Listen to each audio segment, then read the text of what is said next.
Pakistan, we have 4 areas of development involving health, education, welfare, and emergency and economic development. So we're going to focus right now on the foundation education projects. These are the locations of the different Hashoo Foundation School and our Human Development Centers and Youth Development Centers. They go from the north to the south of the country. In the schools, we go, of course, from early childhood development to the end of the primary schools.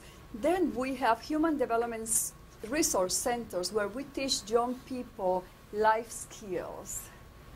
And we teach them English and computer IT classes so they can find jobs. Then in the youth development centers, we have it in key strategic areas where especially young women can have access to universities. But sometimes it's very difficult for them to travel from their home to the university, so they need to stay in a center that is close to these schools.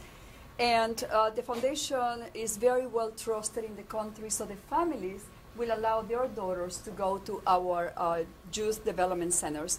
In the youth development centers, these young women, and we have youth development center for boys too, they have the responsibility not only to attend university, but once they come to the center, they have to fulfill a curriculum inside the center. We prepare them to be able to compete in the job market. We teach them English, IT computer classes, and different skill development programs. As you can see, we still have a rate, even from the early childhood development, all the way to the staff and the support. There is more males than females being educated. So we are really working very hard to try to get more girls to be educated, to empower the family so they understand the value of the education. Because through all this process, we have also learned that if the parents do not realize the importance of education, they will take their children out of schools many times in some of the rural areas where we work because they don't see the value. But if we get a community mobilizer who has the respect in the community to speak with the parents about the value of education, and parallel to that, we develop job opportunities and training for the parents so they can help pay for the children's education, the project becomes very sustainable. And that's what we're doing with some of our projects. It's a typical school in the northern areas of Pakistan.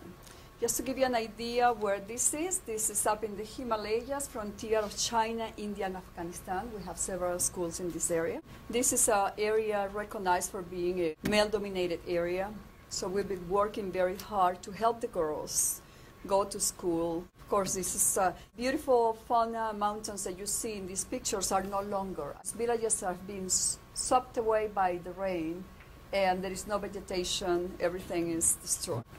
This is one of the projects that will be benefiting from the books. This is the Afghan refugee camp in I-12 in Islamabad.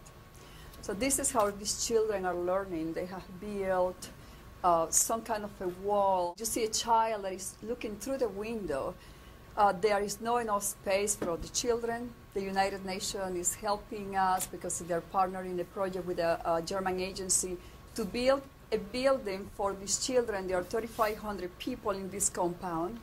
And of course, the new building is not going to be enough for all the children. So we're looking for funding for this project. We also are very involved with education for children with special needs. We have one of the few centers in Pakistan for children with special needs. The name is Umeed-e-Noor. We have children who are boarders who live in the center. We take care of all their needs. These children have been abandoned by their families on the doorsteps of the center. And then we have a school for the children who come and go back to their homes. This is our Hashoo Foundation School in Nowshera that was devastated by the floods. The water went all the way up, covering the name of the school. Yes, it was incredible. This is a view of the school, and this happened in August. So with the community and a partner from the UK, we were able to rebuild the school. And while I was there, we gave books to the children to be able to reopen the school and start their activities. We gave shoes to the orphans. There are 65 to 70 orphans that come to this school for special programs also. So by the time I was there, they were still paying in the school and doing other things, but the school is ready for the children to continue with your education. So the school was closed literally from beginning of August to the middle of November. These are some of the activities that the Hashoo Foundation made sure that the students have physical education. This is another activity, which is dance, and is by the culture, the young men are being taught how to dance, very gracious dances since very young age. Girls do not dance in public. So the girls participate in other type of activities. They participate in play activities to show their creativity. This list was sent by our education team, and these are the needs of the books that they say they need the most. Our libraries are bare. We have, because of the amount of the program the foundation have in response to the needs of the country, many of our libraries have very small amount of books. So this is going to be an incredible help to our schools. This is an incredible rate. We have more girls pursuing higher education than boys at this point. So our centers in the higher education level have more girls than boys. This is a picture for our Youth Development Center. We try to expose and develop leadership.